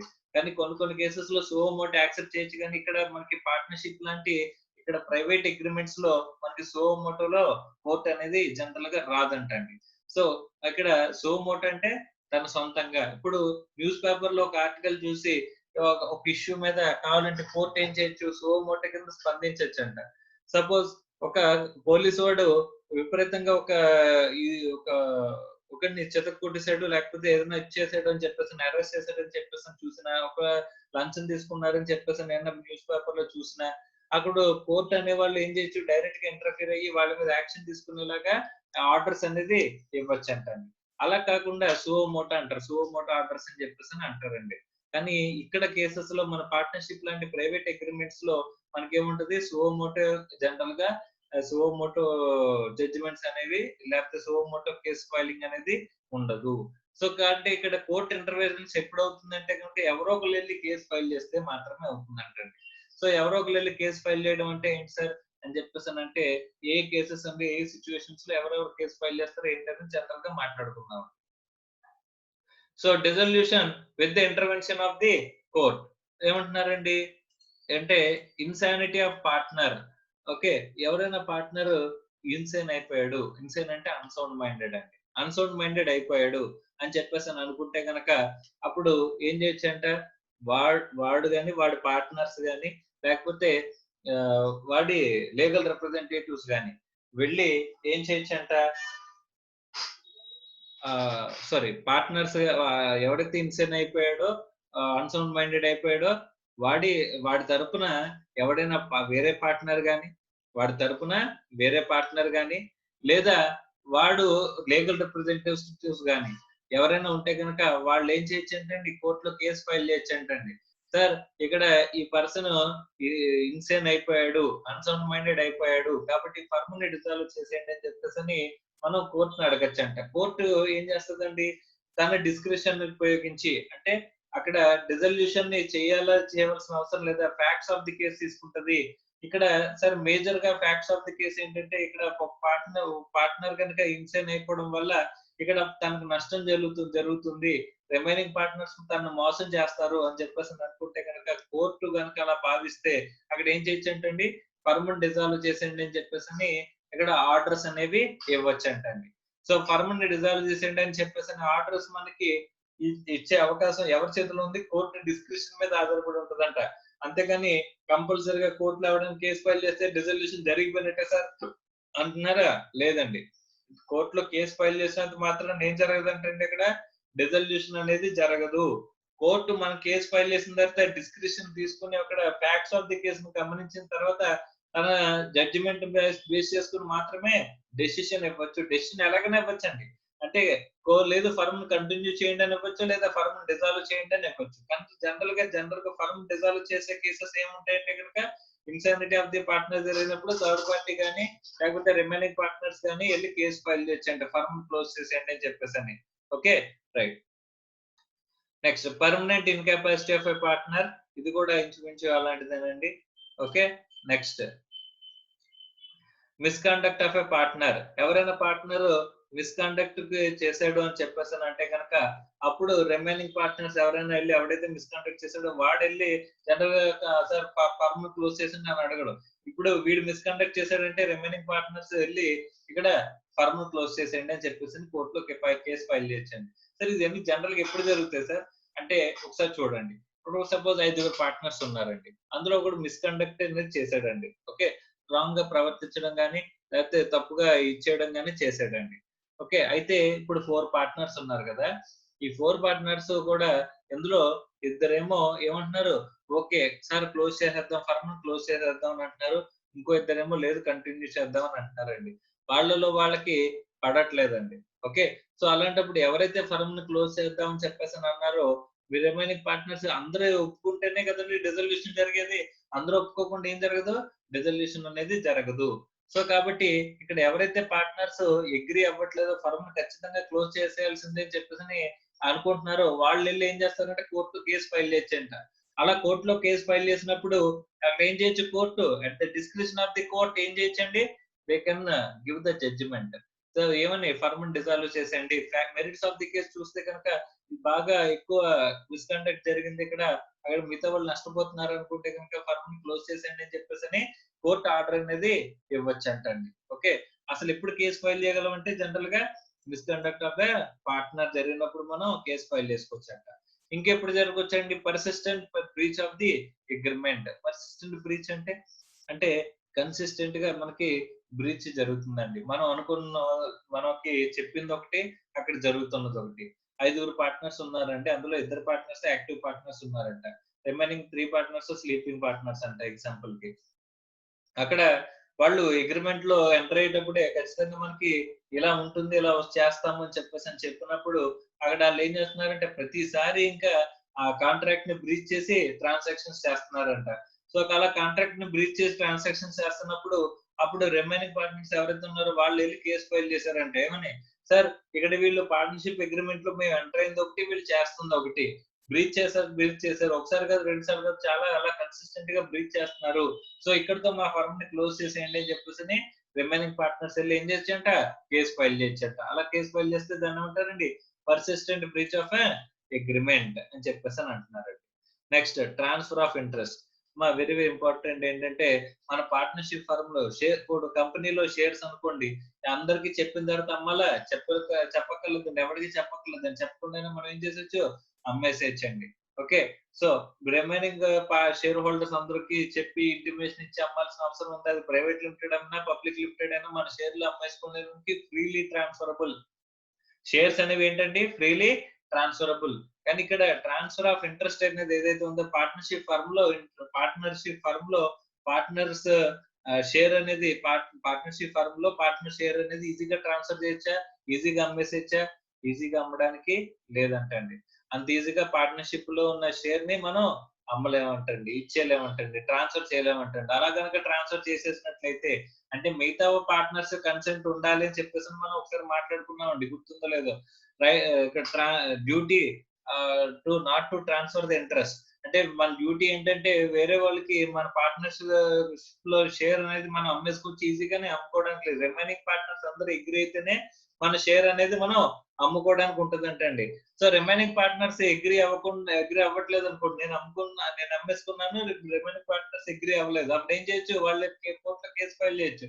సార్ ఇక్కడ మాకు తెలియకుండా, మాకు చెప్పకుండా వాడు షేర్ ఆఫ్ ఇంట్రెస్ట్ ని అమ్మేసుకున్నాడు కాబట్టి మా ఫర్మ్ ని డిజాల్వ్ చేసేయండి అని రిమైనింగ్ పార్ట్నర్స్ ఏం చేయొచ్చంట, కోర్టులో కేసు ఫైల్ చేయొచ్చంట. అలా కేసు ఫైల్ చేస్తే ఏమవుతుందంటే అండి, ఇక్కడ టోటల్ గా ఫర్మ్ అనేది డిజాల్వ్ అవుతుంది, కోర్టు ఆర్డర్ కనుక ఇచ్చినట్లయితే. నెక్స్ట్ పర్పెక్చువల్ లాసెస్ అనే బిజినెస్. ఓకే, నార్మల్ గా బిజినెస్ స్టార్ట్ చేసినప్పుడు అందరికి ఒకేసారి ప్రాఫిట్స్ వచ్చేస్తాయని ఎవరు నమ్మరండి. సో ఫస్ట్ ఎవరు స్టార్ట్ చేయరు కూడా. సో ఫస్ట్ బిజినెస్ స్టార్ట్ చేసిన తర్వాత ఒక పార్ట్నర్ కి ఒక బిజినెస్ స్టార్ట్ చేసిన తర్వాత ఒక ఇయర్ లాస్ వచ్చిందంటండి, పర్లేదు పోనీ వచ్చింది అనుకో, రెండో ఇయర్ కూడా లాస్ వచ్చిందంటండి. సో ఇంకా మనం బ్రేక్ ఈవెన్ లోకి రాలేదు అనుకోవచ్చు. అలా 10 ఏళ్ళు అయినా లాసెస్ వస్తూనే ఉన్నాయంటండి. కొంతమంది పార్ట్నర్స్ ఏమంటున్నారు, నెక్స్ట్ ఫ్యూచర్ అంతా మందే అని చెప్పేసి అలా కంటిన్యూ చేస్తున్నారంట. కానీ కొంతమంది పార్ట్నర్స్ ఏమనుకుంటున్నారంటే, ఎప్పుడు చూసినా లాసెస్ వస్తున్నాయి, ఒక్కసారి కూడా ప్రాఫిట్ లోకి చూడలేదు మనం, ఇంకెలాగైతే కంటిన్యూ అవ్వడం కష్టం, ఇంకా ఇప్పుడు లాసెస్ వచ్చినప్పుడల్లా ఏం చేయాలండి, వాళ్ళు మళ్ళీ పర్సనల్ గా కొంత అమౌంట్ తీసుకొచ్చి పెట్టాల్సి వస్తుందండి. సో ఇంకా అలాగే ఇన్ఫ్యూజన్ జరుగుతుంది, కానీ పార్ట్నర్షిప్ ఫర్మ్ నుంచి నేను తీసుకున్నది ఏం కనిపించట్లేదు అని చెప్పేసి అనుకున్నారు అనుకోండి, అప్పుడు ఏం చేయొచ్చంటండి, టోటల్ గా ఎవరైతే పార్ట్నర్స్ ఇంకా ఫ్యూచర్ బాగోదు అని చెప్పేసి అనుకుంటున్నారో వాళ్ళు రిమైనింగ్ కొంతమంది పార్ట్నర్స్ ఏమంటున్నారు, ఫ్యూచర్ బాగుంటది, ఫ్యూచర్ లో ప్రాఫిట్స్ వస్తాయని అంటున్నారు. అదే ఇంకా అలా చెప్తూ వస్తున్నారండి, అదంతా మనం ఎగ్రీ అవ్వట్లేదు. ఇంకా అలాంటప్పుడు ఏం చేయొచ్చు అంటే అక్కడ కోర్టులో కేసు ఫైల్ చేయొచ్చు ఏంటండి, సార్ ఫర్మ్ ని డిజాల్వ్ చేసేయండి ఇక్కడ తోటి అని చెప్పేసి మనం కేసు ఫైల్ చేయొచ్చంట. Next other just and equitable grounds. ఇంకేమైనా అదర్ కేసెస్ లో మనకు కావాలనుకుంటే ఏం చేస్తే కోర్టులో కేసు అనేది ఫైల్ చేసుకోవచ్చు అంటండి. కోర్టులో కేసు ఫైల్ చేస్తే అది ఖచ్చితంగా డిజల్యూషన్ జరిగినట్ట కాదండి. కోర్టు కనుక ఆర్డర్ ఇస్తే గనక, కోర్టు ఎలా ఆర్డర్ ఇస్తుందండి, at the description of the court. General గా వాదోపాదాలు విన్న తర్వాత వాళ్ళు facts of the merits of the case చూసిన తర్వాత ఇక్కడ నిజంగా కేసు ఫైల్ చేసినోడు నష్టపోతున్నాడు అనుకుంటే కనుక ఫర్మ్ డిజాల్వ్ చేసేయండి అని చెప్పేసి ఇక్కడ చెప్తదంటండి, ఎవరు, కోర్టు చెప్తదంటండి. Okay, so these are the cases where intervention of the court, dissolution of the firm with the intervention of the court అంటాడండి. కోర్ట్ ఇంటర్ఫీరెన్స్ ద్వారా ఫర్మ్ క్లోజ్ అయ్యే కేసెస్ గురించి ఇప్పుడు మనం మాట్లాడుకున్నాం అంటండి. ఓకే రైట్ సార్, ఇంకేమున్నాయి సార్ అంటే the consequence of the dissolution అయిపోయిన తర్వాత మనకి కాన్సిక్వెన్సెస్ ఏముంటాయి సార్, కాన్సిక్వెన్స్ అంటే ఏముంటాయండి, లైబిలిటీ ఉంటుంది, ఎవరికి, పార్ట్నర్స్ లైబిలిటీ. ఫర్మ్ డిజాల్వ్ అయిపోయిన తర్వాత కూడా పార్ట్నర్స్ ఇంకా లైబుల్ అవుతారా, ఇంకా పార్ట్నర్స్ లైబుల్ అవ్వరా, పార్ట్నర్స్ లైబిలిటీ అనేది comes to an end, close అయిపోతుందా, లైబిలిటీ అనేది ఎలా ఉంటుంది అనేది ఒక్కసారి మనం చూద్దామండి. కాన్సిక్వెన్స్ ఆఫ్ ది డిజల్యూషన్ లో ఫస్ట్ ఏంటంటే liabilities of a partner after dissolution of the firm. Firm dissolve అయిపోయిన తర్వాత లైబిలిటీస్ అనేవి, పార్ట్నర్స్ యొక్క లైబిలిటీస్ అనేవి ఎలా ఉంటాయి అని చెప్పేసానంటే, On the dissolution of the firm, the liabilities of its partners after dissolution may be discussed under the following two heads. Okay, first చూద్దాం. The liability for the acts done after dissolution అని చెప్పేసి అని అంటున్నాడండి. అంటే dissolution అనేది చేసిన తర్వాత, dissolution అనేది అయిపోయిన తర్వాత మన లైబిలిటీస్ ఎలా ఉంటాయి? మన యాక్ట్స్ ఎప్పుడు చేసాం? After dissolution. మనం డిజాల్వ్ చేసేసిన తర్వాత అక్కడ యాక్ట్స్ చేసాం. ఆ వాటికి లైబిలిటీస్ అనేవి ఎలా ఉంటాయి అని చెప్పేసి అని అంటున్నాడండి. On the dissolution of the firm, the first important step is to give the public notice of dissolution. మన ఫర్మ్ క్లోజ్ చేసాం అని చెప్పి ఏం చేయాలంటే ఆ పబ్లిక్ నోటీస్ ఇవ్వాలంట. ఇవ్వకపోతే ఏమవుతుంది సార్ చూడండి. If the public notice is necessary to terminate the liability of the partners. Partners liability తగ్గిపోవాలంటే కనుక ఖచ్చితంగా ఏం చేయాలండి? పబ్లిక్ నోటీస్ అనేది ఇవ్వాలంట. If it is not given, partners shall remain liable to the third parties for their acts done even after the dissolution of the firm. Dissolution of the firm జరిగిన తర్వాత కూడా మనం చేసిన పనులకి ఎవరు లైబుల్ అవుతారంటే ఫర్మ్ లైబుల్ అవుతుందంట. Sir ఎలా అవుతుంది సార్? థర్డ్ పార్టీస్ ఇంకా స్టిల్ లైబుల్ అవుతామంట. అలా అవ్వకూడదంటే ఏం చేయాలి? పబ్లిక్ నోటీస్ ఇవ్వాలి. ఏమని ఫర్మ్ అనేది క్లోజ్ అయిపోయింది అని చెప్పేసి మనకు పబ్లిక్ నోటీస్ ఇవ్వాలి. పబ్లిక్ నోటీస్ ఇవ్వలేదు అంటే కనుక ఆటోమేటిక్ ఏమవుతుందంటే ఇంకా స్టిల్ మన లైబిలిటీ అనేది అలాగే ఉంటుందంట. సార్ జనరల్ గా ఎలా లైబిలిటీ ఉంటుంది సార్? లైబిలిటీ ఎలా ఉంటుందండి అంటే the principle liability of by holding out or estoppel or holding out కి ఎలా లైబిలిటీ ఉంటుందో ఫర్మ్ డిజాల్వ్ అయిపోయిన తర్వాత కూడా ఇంకా మీకు స్టిల్ లైబిలిటీ అనేది అలాగే ఉంటుందంట. Okay, however this principle does not apply to in case of deceased partner, insolvent partner and dormant partner, retiring partner. అంటే ఇక్కడ డిసీజ్డ్ పార్ట్నర్ అంటే ఇక్కడ ఇన్కాపబుల్ పర్సన్ అయిన పార్ట్నర్, ఇన్సాల్వెంట్ అయిన partner, retiring partner, dormant or sleeping partner. వీళ్ళకి public notice ఇవ్వకపోయినా సరే మనకేముంటుందంటే liability అనేది ఉండదు. ఎందుకంటే పబ్లిక్ నోటీస్ అనేది ఎవరు ఇవ్వాల్సి వస్తుంది? Who is actively engaged in the firm. పొద్దున్న లేచిన కాడి నుంచి ఎవరినైతే బిజినెస్ లో చూస్తాడో వాడు పబ్లిక్ కి జనరల్ గా తెలుసు వీడే పార్ట్నర్, వీడే బిజినెస్ చేస్తాడని చెప్పేసి తెలుసు. సో అలాంటప్పుడు వాడు బయటికి వెళ్ళిపోతున్నప్పుడు, రిటైర్ అయిపోతున్నప్పుడు లేదా బయటికి వెళ్ళిపోతున్నప్పుడు వాడికి రిటైర్ అయిపోతున్నప్పుడు ఏం చేయాలనుకున్నాం? పబ్లిక్ నోటీస్ ఇవ్వాలనుకున్నాం. సో ఇప్పుడు కూడా ఇక్కడ ఏమో చేయాలంటే ఫర్మ్ డిజాల్వ్ అయిపోతున్న విషయం కూడా పబ్లిక్ నోటీస్ లో చెప్పాలంటే చెప్పకపోతే ఎవరికి లైబిలిటీ ఉంటదంటే యాక్టివ్ పార్ట్నర్ ఎవరైతే ఉంటాడో వాడికి స్టిల్ లైబిలిటీ ఉంటదంట. ఈ లైబిలిటీ అనేది ఎవరెవరికి అప్లికబుల్ కాదు? Deceased partner, insolvent partner, retiring partner, dormant partner అంటే స్లీపింగ్ పార్ట్నర్. వీళ్ళకి మాత్రం లైబిలిటీ అనేది ఉండదు అని చెప్పేసి అని అంటున్నారండి. These partners are not liable for the acts done after the dissolution of the firm, even if the public notice of the dissolution is not given. ఎందుకంటే పబ్లిక్ నోటీస్ అనేది జనరల్ గా ఎందుకు అవసరం అంటే జనరల్ పబ్లిక్ అందరికి తెలిసినవాడు ఎదురుగుండా కనపడుతున్నవాడు business చేయట్లేదన్న విషయం తెలియాలండి జనరల్ పబ్లిక్ కూడా. ఇప్పుడు పొద్దున్న లెసన్ గారి నుంచి నేను ఫర్మ్ లో నేను ప్రాక్టీస్ లో కనిపిస్తానండి అందరికీ, కానీ మిగతా పార్ట్నర్స్ కనిపించరు. అలాంటప్పుడు ఏమవుతుందంట, ఒకవేళ నేను డిసల్యూషన్ ఆఫ్ ది ఫార్మ్ జరిగినా నేను రిటైర్ అయిపోయినా ఖచ్చితంగా ఏం జరగాలి? పబ్లిక్ నోటీస్ అనేది ఇవ్వాలి. పబ్లిక్ నోటీస్ ఇవ్వకపోతే పబ్లిక్ ఏమనుకుంటారు? ఇంకా నేను స్టిల్ పార్ట్నర్ అని చెప్పేసి అనుకుంటారండి. అలాంటప్పుడు స్టిల్ ఫర్మ్ చేసేదానికి నేను లైబుల్ అవుతాను.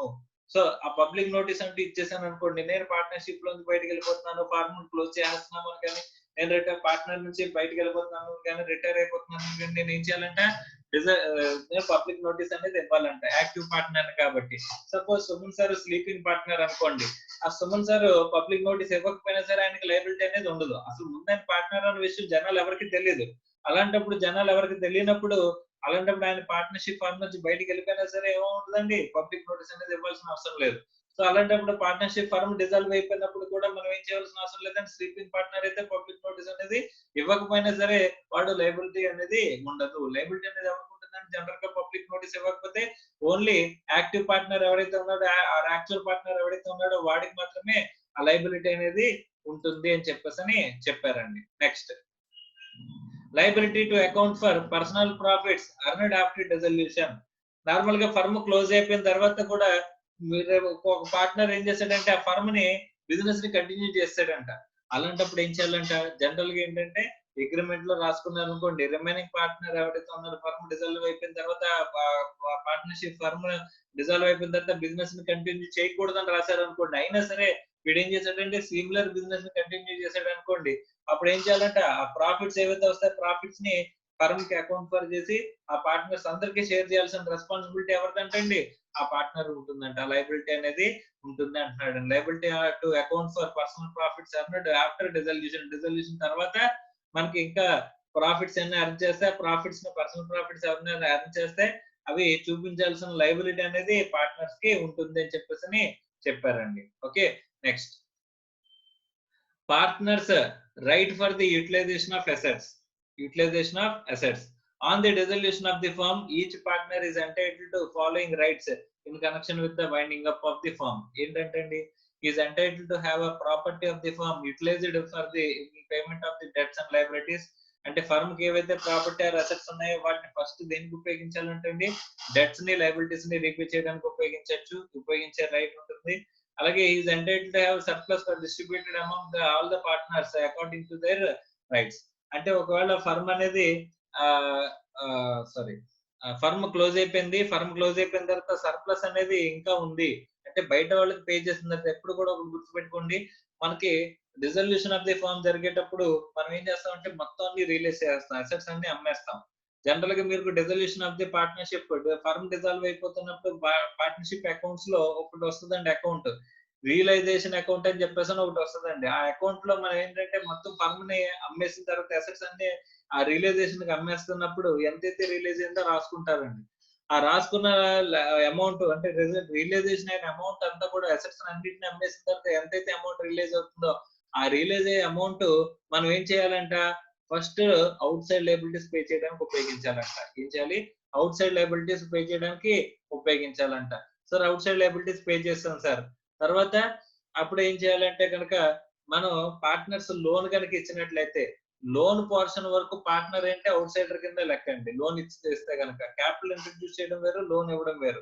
సో క్యాపిటల్ పెట్టాడు, క్యాపిటల్ ఇంట్రడ్యూస్ చేస్తాడు, దాంతో పాటుగా లోన్ కూడా ఇచ్చాడండి. ఫస్ట్ ఏది రీపే చేయాలంటే ఫస్ట్ అవుట్ సైడర్స్ అందరికి పే చేసిన తర్వాత పార్ట్నర్స్ లోన్ అకౌంట్ పే చేయాలంట. ఆ తర్వాత ఇంకైనా మిగిలితే కనుక సర్ప్లస్ అప్పుడు ఏమొస్తుంది ఏంటండి, క్యాపిటల్ కి పేమెంట్ అనేది చేస్తామంట.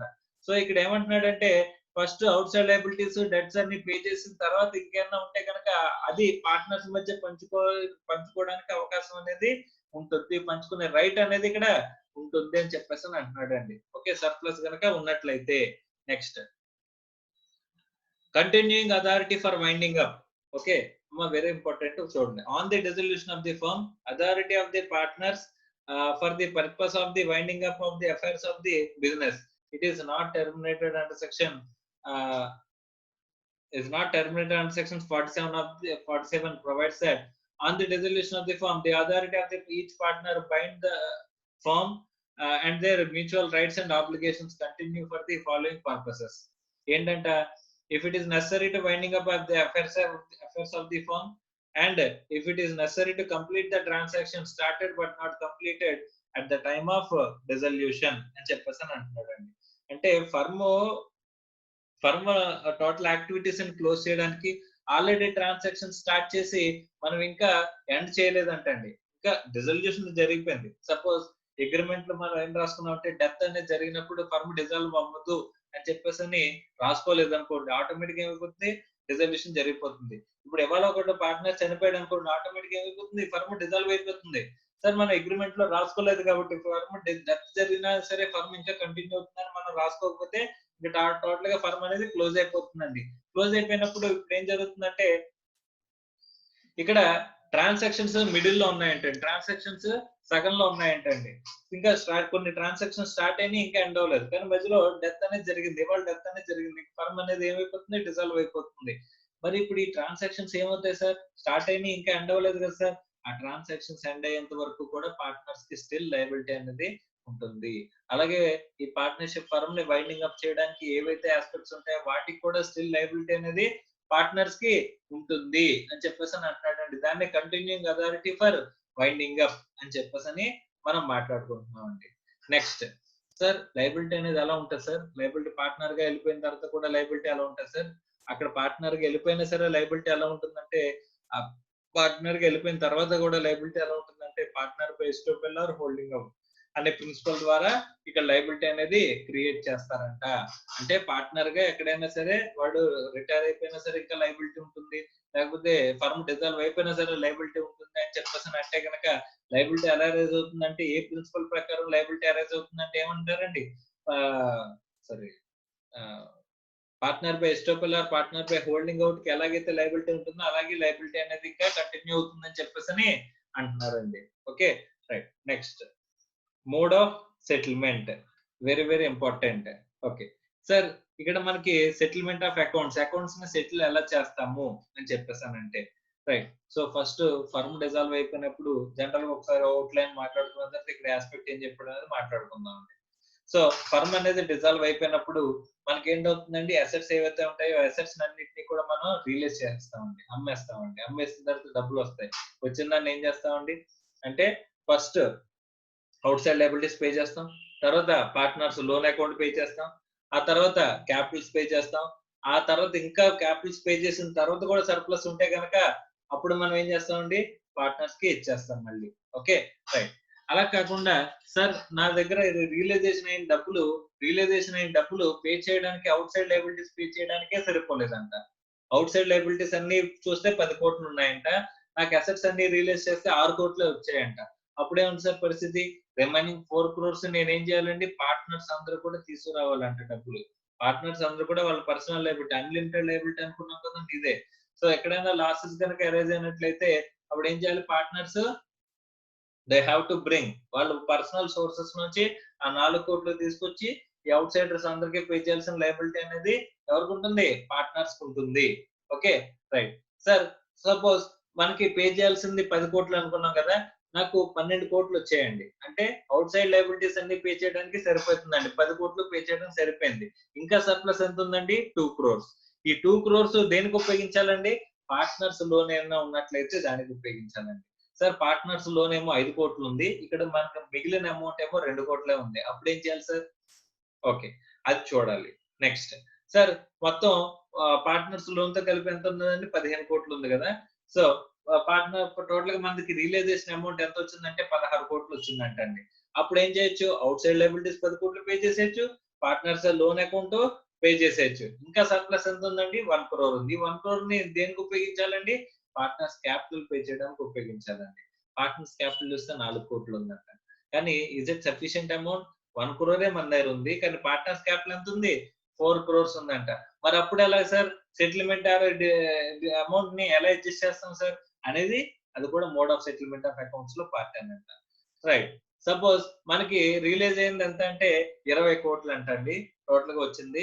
అందులో అవుట్ సైడ్ లయబిలిటీస్ 10 కోట్లు, పార్ట్నర్స్ లోన్ అకౌంట్ 5 కోట్లు, పార్ట్నర్స్ క్యాపిటల్ 4 కోట్లు. సో మొత్తం తీసేస్తే ఎంత అవుతుందండి, 19 కోట్లు అయిందండి. అదంతా తీసేస్తే ఇంకా 1 కోటి రూపాయలు మిగిలిందంట. మరి ఆ 1 కోటి రూపాయలు ఏం చేయాలి అనేది, అది కూడా mode of settlement of accounts లో వన్ ఆఫ్ ది ఆస్పెక్ట్ అంటండి. సో అది ఒక్కసారి మనం చూద్దామండి. Okay right, very very important. After dissolution of the firm, the accounts of the firm are settled according to the terms of the partnership. మనం ఈ settlement of accounts కూడా ఏంటంటే partnership terms ని బేస్ చేసుకున్నాం. వెరీ వెరీ ఇంపార్టెంట్ ఏంటంటే partnership అగ్రిమెంట్లు ఏమైనా ఉంటే కనుక దాని ప్రకారమే జనరల్ గా చేస్తారండి. ఇక్కడ ఫర్మ్ అకౌంట్స్ కనుక ఇక్కడ ఏమంటున్నాడంటే టర్మ్స్ ఆఫ్ ది పార్ట్నర్షిప్ ని బేస్ చేసుకొని సెటిల్ చేసుకోండి. If there is no specific agreement, ఇప్పుడు యాక్ట్ అనేది ఎప్పుడు అప్లికబుల్ అవుతుందండి, అగ్రిమెంట్ అనేది సైలెంట్ గా ఉన్నప్పుడే యాక్ట్ అప్లికబుల్ అవుతుందంట. If there is no specific agreement then the accounts are settled according to the following fundamental rules contained in section 48 of the Indian partnership act. అమ్మ ఇక్కడ agreement అనేది silent గా ఉంటాయి. Dissolution గురించి, dissolution అప్పుడు ఏం చేయాలి, ఎలా చేయాలి అనేది మన ఫర్మ్ లో అగ్రిమెంట్ లో స్పెసిఫిక్ గా రాసుకున్నాం అనుకోండి, ఎక్స్ప్రెస్ అగ్రిమెంట్ లో స్పెసిఫిక్ గా రాసుకున్నాం అనుకోండి, దాని ప్రకారమే చేయాలంట.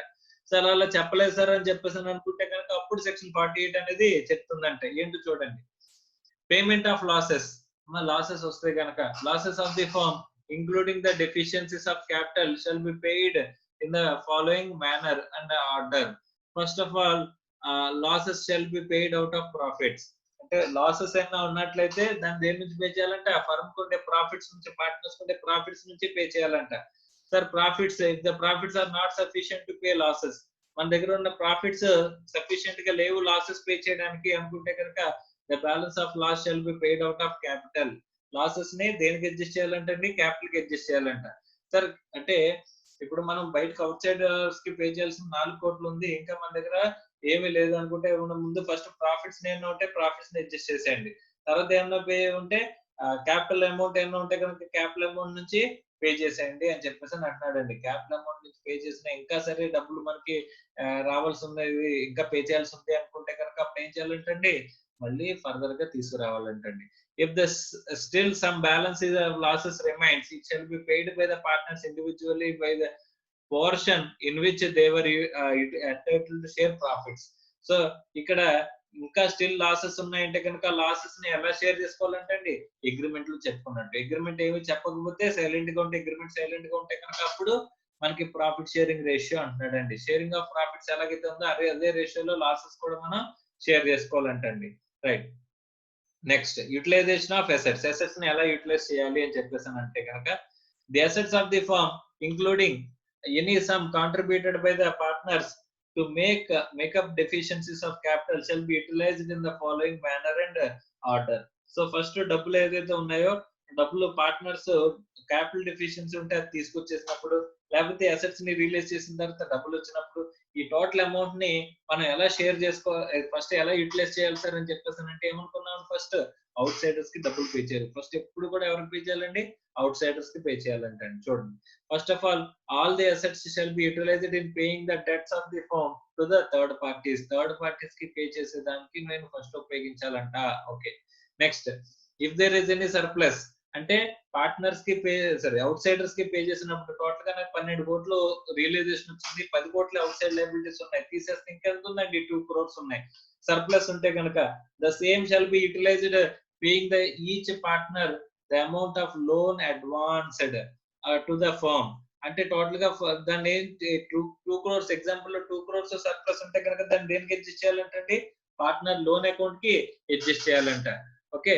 ఒకవేళ పార్ట్నర్ లోన్ అకౌంట్ కి అడ్జస్ట్ చేయడానికి సరిపోవట్లేదు అనుకోండి, this is done in proportion to the advances made by the partners అని చెప్పేసి అంటున్నాడండి. ఏ ప్రపోర్షన్ లో చేయాలంటండి, ఇప్పుడు టోటల్ గా అవుట్ సైడ్ లయబిలిటీస్ ఎంత ఉన్నాయి, అవుట్ సైడ్ లయబిలిటీస్ 10 crores ఉన్నాయండి. ఓకే. పార్ట్నర్స్ కి పార్ట్నర్స్ లోన్ అకౌంట్ ఎంత 5 crores ఉందంటండి. ఓకే. మనకి ఇక్కడ ఏ బి, వీడు ఎంత ఇచ్చాడు, 3 crores లోన్ ఇచ్చాడు, వీడేమో 2 crores లోన్ ఇచ్చాడండి. ఓకే. ఇక్కడ మనకి 12 crores మిగిలిందంటండి. ఈ 12 crores రియలైజేషన్ అకౌంట్ లో ఉంటే ఫస్ట్ 10 crores ఏమైపోతుంది, 12 crores లో 10 crores అవుట్ సైడర్స్ కి పే చేసేస్తాం. ఇంకెంత ఉందండి, 2 crores సర్ప్లస్ ఉంది. 2 crores ని వీళ్ళిద్దరికి ఎలా షేర్ చేయాలి సార్ అని చెప్పేసి అంటే వీళ్ళ లోన్ రేషియోలో షేర్ చేయాలంటే, అంటే 3:2 లోనే మనం షేర్ చేయాలంటే, అంటే 3/5 2/5. 2 crores into 3/5 ఏమో ఏ తీసుకుంటాడు, 2 crores into 2/5 ఏమో ఇక్కడ బి తీసుకుంటాడు అంటండి. సో దీన్ని ఏంటంటే వీళ్ళు షేర్ చేసుకునేది ఎలా షేర్ చేసుకుంటారంటే లోన్ రేషియో. ఇంపార్టెంట్ ఏంటంటే లోన్ ప్రపోర్షన్స్. ఎలాగా, లోన్ ప్రపోర్షన్స్. సార్ సపోజ్ ఇక్కడ రియలైజేషన్ వచ్చేసరికి మనకి ఎంత ఉందంటే కనుక 15 కోట్లు ఉందనుకోండి, 16 కోట్లు ఉందనుకోండి. ఇక్కడ అవుట్ సైడ్ లయబిలిటీస్ ఎంత, out side liabilities 10 crores. Loan partners loan ఎంతండి, ఒక 5 crores ఉన్నాయనుకోండి. మనకి రియలైజేషన్ ఎంత వచ్చింది, 16 crores వచ్చింది అనుకోండి. అందులోంచి ఫస్ట్ ఏం చేస్తాం, అవుట్ సైడర్స్ పే చేసేస్తాం. ఎంత ఉంది, 6 crores ఉంది. ఇది కూడా ఎంత ఏం చేస్తామండి, పార్ట్నర్స్ లోన్ అకౌంట్ కి పే చేస్తాం. ఇంకెంత ఉందండి, సర్ప్లస్ 1 crore ఉంది. ఈ 1 crore ని ఏం చేయాలి సార్ అంటే కనుక క్యాపిటల్స్ కి అడ్జస్ట్ చేయాలి. ఏం చేయాలంటే అండి, సో అవుట్ సైడ్ లయబిలిటీస్ అయిపోయినాయి, పార్ట్నర్స్ లోన్ అకౌంట్ అయిపోయింది. తర్వాత చూడండి, if there is any still surplus ఇంకా స్టిల్ ఉంటే కనుక the same shall be utilized in paying the each partner towards the amount of his capital. All capital కి adjust చేయాలంటే this is done in proportion to the amount of capital contributed by the partners. Suppose partners capital చూస్తే కనుక 3 crores ఉందనుకోండి. Partners capital ఎంత ఉంది, 3 crores ఉందనుకోండి. అప్పుడు ఏం చేయాలంటే అండి, ఇప్పుడు ఏ బిసి ముగ్గురు పార్ట్నర్స్ ఉన్నారు, ఒక్కొక్కడు 1 crore కింద ఇన్వెస్ట్ చేశారంటే టోటల్ ఎంత 3 crores. కానీ 3 crores పే చేయడానికి డబ్బులు ఉన్నాయి మన దగ్గర, లేవు. ఎంత ఉన్నాయంటే ఓన్లీ 1 crore ఉందంటండి. అలాంటప్పుడు ఈ 1 crore ని ముగ్గురికి ఎలా షేర్ చేయాలంటే కనుక వీళ్ళ క్యాపిటల్ రేషియోలో పంచాలంటండి. సార్ ఇక్కడ ఇంతకు ముందు లోన్ అకౌంట్ కి పూర్తిగా సరిపడినంత డబ్బులు లేకపోతే ఏమన్నారండి, లోన్ కాంట్రిబ్యూషన్ ని బేస్ చేసుకుని పర్సెంటేజ్ చెప్పమన్నారండి. ఇక్కడ పార్ట్నర్స్ క్యాపిటల్ పే చేయడానికి డబ్బులు సరిపోవట్లేదు సార్ అంటే ఏ రేషియో అంటున్నారండి? క్యాపిటల్ రేషియో అని చెప్పేసి చెప్తున్నారండి. Okay, right. సపోజ్ రియలైజేషన్ వచ్చేసరికి ఒక 20 crores ఉందనుకోండి. రియలైజేషన్ ఎంతండి? ఒక 20 crores ఉందనుకోండి. 20 crores ఉందనుకోండి. First outside liabilities pay చేసేస్తాం. అప్పుడు ఇంకా ఎంత మిగులుతుందండి? Surplus. That is still surplus.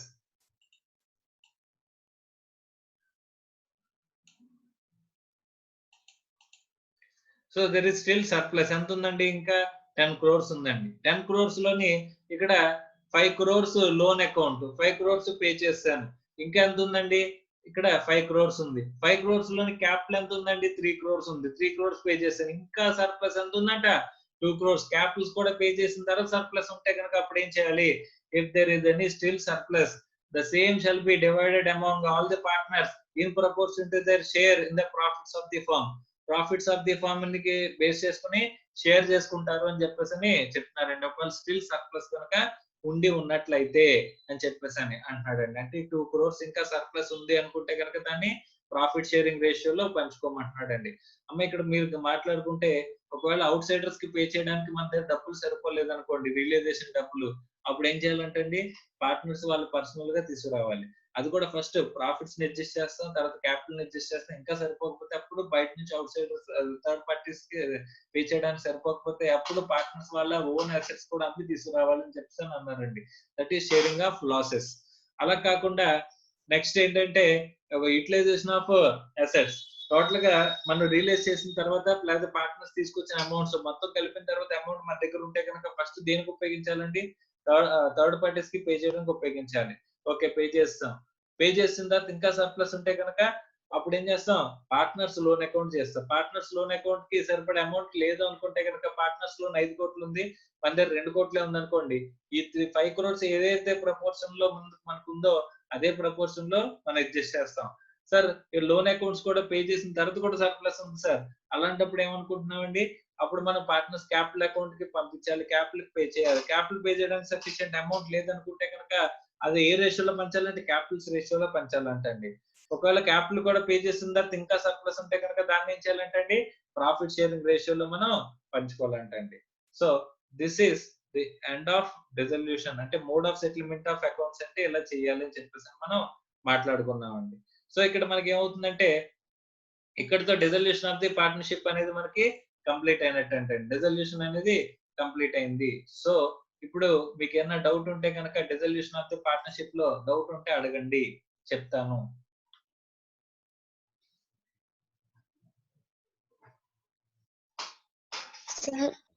చెప్పమ్మా. పార్ట్నర్ డెత్ అయిపోయిన తర్వాత ఫర్మ్ డిజల్యూషన్ చేయాలని చెప్పారు కదా సార్, విల్లో రాసుకోకపోతే, అగ్రిమెంట్ లో రాసుకోకపోతే డెత్ అనేది జరిగితే మనం డిజల్యూషన్ అవుతుందమ్మా. అవునమ్మా. 2 or more ఇంకా అంటే 4 members పార్ట్నర్షిప్ స్టార్ట్ చేసి అందులో ఒక పార్ట్నర్ డెత్ అయినా రిమైనింగ్ 3 ఉంటారు కదా సార్, అయినా సరే డిజల్యూషన్ అవుతుందా సార్? అవునమ్మా, డిజల్యూషన్ అవుతుంది. ఎందుకంటే అగ్రిమెంట్ లో రాసుకోలేదు ఆ పాయింట్. ఏమని? ఒకవేళ డెత్ కనుక జరిగితే remaining partners can continue the firm అనేది రాసుకున్నామా? రాసుకోలేదు. కాబట్టి ఒక పార్ట్నర్ చనిపోయినా సరే డిజల్యూషన్ అనేది జరిగిపోద్దమ్మా. ఒకవేళ అగ్రిమెంట్ లో రాసుకున్న తర్వాత అగ్రిమెంట్ లో రాసుకున్నారు సార్ డిజల్యూషన్ అవనవసరం లేదని, ఇప్పుడు డెత్ అయిపోయిన పార్ట్నర్ లయబిలిటీ వాళ్ళ ఫ్యామిలీ మెంబర్స్ ఏమైనా పే చేయాలా సార్? రిమైనింగ్ పార్ట్నర్స్ పే చేస్తారా సార్? అక్కడ లయబిలిటీ అనేది ఎప్పుడు ఎలా ఉంటదంటే జాయింట్ ప్రామిసెస్ లో లయబిలిటీ ఏం మాట్లాడుకున్న ఒక పార్ట్నర్ ఒక జాయింట్ ప్రామిసెస్ చనిపోయాడు అనుకో, వాళ్ళ లీగల్ రిప్రజెంటేటివ్ కి ఉంటుందా లేదా? లయబిలిటీ ఉంటుంది. ఎక్కడ వరకు వాడికి ఎంతైతే ప్రాపర్టీ వాడి దగ్గర నుంచి చనిపోయిన వాడి దగ్గర నుంచి వచ్చిందో అంతవరకు లయబిలిటీ ఉంటుంది. అలాగే ఇక్కడ కూడా లయబిలిటీ అలాగే ఉంటుంది. Okay sir, thank you sir. Okay అమ్మా, ఇంకేమైనా డౌట్స్ ఉంటే అడగాలి, చెప్పమ్మా.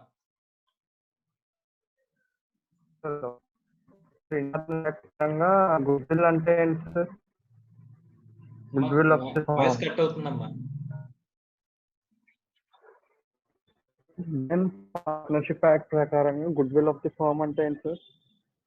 పార్ట్నర్షిప్ యాక్ట్ ప్రకారంగా goodwill of the firm అంటే ఇప్పుడు ఫర్మ్ గుడ్ అంటే సపరేట్ గా పార్ట్నర్షిప్ యాక్ట్ లో గుడ్ విల్ అనేది మేము సపరేట్ గా చెప్పలేదమ్మా.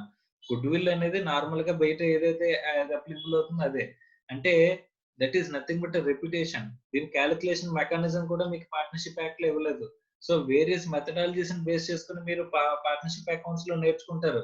క్యాపిటలైజేషన్ మెథడ్ అని, సూపర్ ప్రాఫిట్స్ మెథడ్ అని, ఇలా మెథడ్స్, వేరియస్ మెథడ్స్, బయట ప్రాక్టీస్ లో ఉన్న వేరియస్ మెథడ్స్ ఉపయోగించి నువ్వు గుడ్ విల్ అనేది క్యాలిక్యులేట్ చేస్తావు.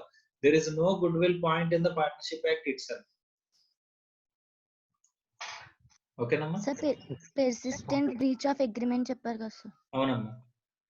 అందులో ఒకసారి చెప్పండి. అంటే అగ్రిమెంట్ ని కన్సిస్టెంట్ గా, ఇప్పుడు నీకు ఏం చేస్తున్నానంటే నిన్ను నీకు 20% షేర్ ఇస్తానని చెప్పేసి అని చెప్పానమ్మా.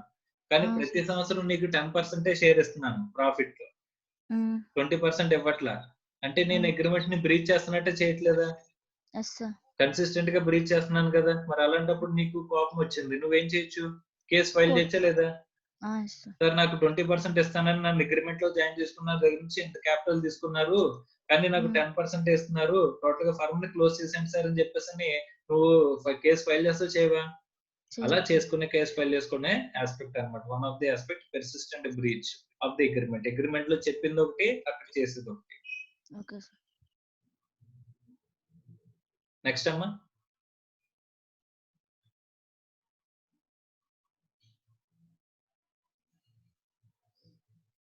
రైట్. సో ఇప్పుడు నేనేం చేస్తున్నానంటే సెషన్ ఎండ్ చేస్తున్నానమ్మా. మళ్ళీ ఇప్పుడు 9:10 అయింది.